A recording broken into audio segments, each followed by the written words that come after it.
দোকানে চা খাইতেছিল দুজন বন্ধু এবং আমার পাশে গল্প করতেছে বিবাহ নিয়ে।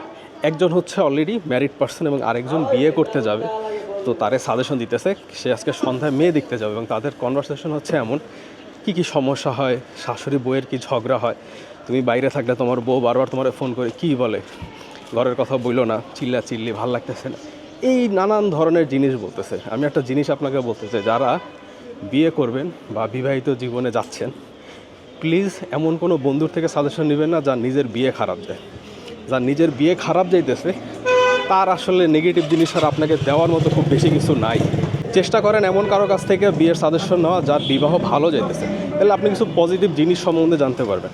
একটা বিয়ের লাইফে আপনি একজনের সাথে সারা জীবন কাটাবেন, সে অনেক সমস্যা, সেও তো একটা মানুষ, তার বিভিন্ন রকম প্রবলেমের সাথে আপনার ডিলস করতে হবে। কিন্তু ওই বন্ধু যেভাবে বলতেছে যে বিয়ে জিনিসটাই খুব প্যারার এবং খুবই নেগেটিভ একটা জিনিস, ভালো কারো কাছ থেকে বিয়ের সাজেশন নেন। যাদের বিয়ে খারাপ যায় তাদের থেকে নিয়েন না, আপনার বিয়ে শুরু হওয়ার আগেই বিয়ে খারাপ যাবে।